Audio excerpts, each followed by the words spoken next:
Sasi Youth Association, they also stated their part of as to why the conflict has protracted in the area and what measures could be adopted to bring some sanity to the Bawku area and its environs. Now, the Mamprogu Youth Association have also joined us on the phone lines now. So let's speak to Majeed Bagura. He is the General Secretary of the Mamprogu Youth Association, and he's joined me on the phone lines now.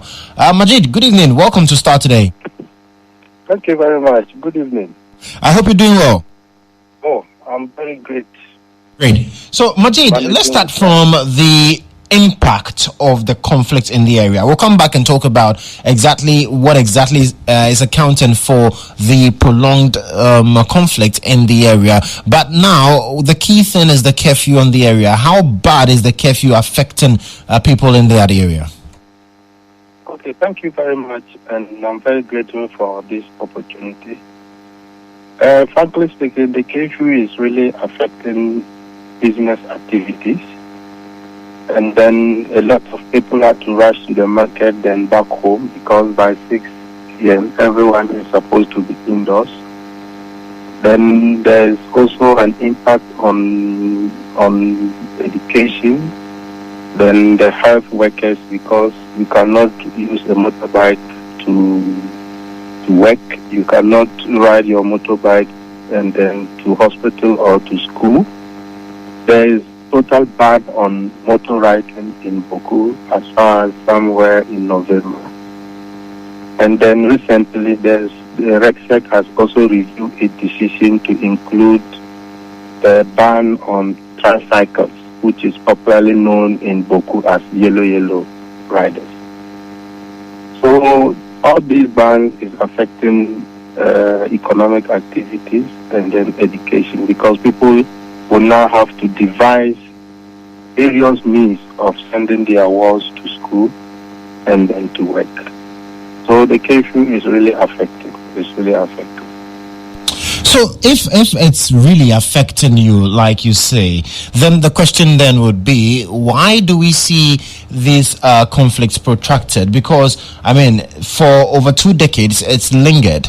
And then just when we think that we are seeing an end to it, we see another unrest. So why are we not seeing an end to the conflict in Bawku? And what exactly is the cause of this renewed unrest in the area? Okay. Frankly speaking, we are not seeing an end to the conflict because it looks like government and previous government and current government are not paying much attention to the chieftaincy issue in Bawku.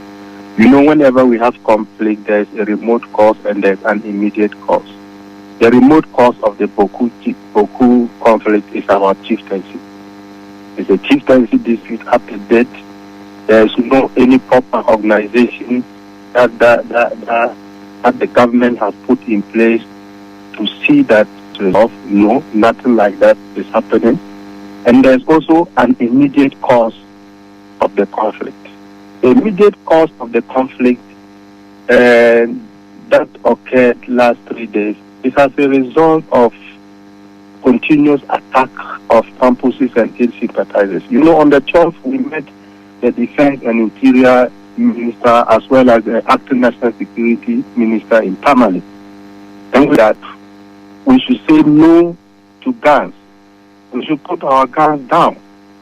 And then we were admonished to come back and talk to our youth so that everybody will put their guns down. Then they will devise a way of settling the issues. Unfortunately, before we got to Bawku, our brothers started producing audios, and I can give you thousands of provocative audios, threatening even their leaders that they will the no to gun agreement that we have reached in Tamale. And then true to their words, they attack the Widana Sankasi Road and killed a Mosi woman, and 4 others got injured, and Mampusi woman. Then again, we saw another attack again. Then they attacked another Frafra driver who was driving through to the Bawku town. Now this one brought about revenge or reprisals attack. And this reprisal attack also brought about the renewed crisis that we are in now. So there are some curtains that say, for instance, Adib Sani, when we spoke to him earlier, he noted that one of the challenges is also that the two factions are failing to find some consensus, so are failing to find middle grounds, and it looks as though even though both factions are not happy with the ramifications of this conflict, you don't see eye to eye enough to come to some form of agreement. Why is that so? Not really, because there's no any committee that have been put in place for both tribes to come together to dialogue. There's no any committee that has been put in place for that. No. Even the Bawku Inter-ethnic Peace Committee is defunct. It is not active. So which platform has been created for both tribes to dialogue and to see the way forward? There's none. But let's not also forget that even if opportunities are created, then the government at least should come up with a commission or a committee, just like that of Dagbon. That committee has assisted the Dagbon people to solve the Dagbon issue once and for all. Such a similar committee should also be instituted in Bawku. But why is it that government and civil society organizations are not interested in what is happening in Bawku? People are losing their lives day in and day out.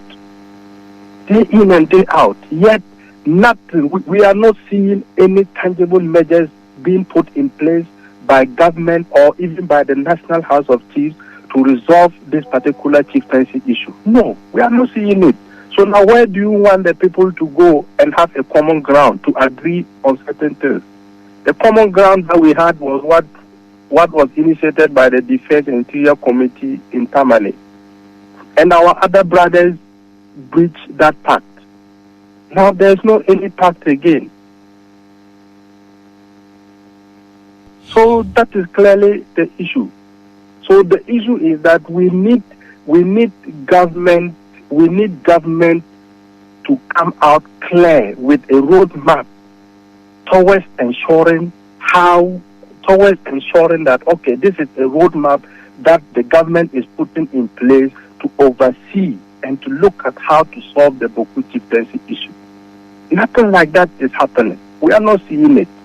It seems as though you are very convinced that the surest way out will be government intervention. That we've not seen since this whole conflict started. How sure are you then that you would even see something like that? Until then, what can the people, the indigents of the area, actually do as we await that government intervention? What the indigents is what we are rather doing, because day in day out we continue to admonish the youth to put down the guns. We continue to educate them on the effect of the crisis. But would that one stop? No. That is the issue. We continue to educate them, and we are collaborating with the security. We are providing intelligence to them when we pick up signals that there's going to be a likely attack. We provide this intelligence to the securities, and they also act on it.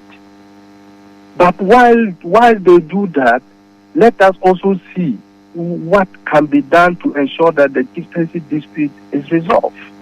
Because that is what is at stake as we are speaking. That is what is at stake. Because there is no any finality that has been brought to the Bawku chieftaincy issue. Majeed, thank you so much for speaking to us. That's Abdul Majeed Bagura. He's the General Secretary of the Mampugu Youth Association, and he says that, well, their side have committed to peace in the area, but unfortunately there's been little commitment from the other side, as well as government, and government needs to come out with a clear roadmap on how it intends to deal with the Bawku crisis.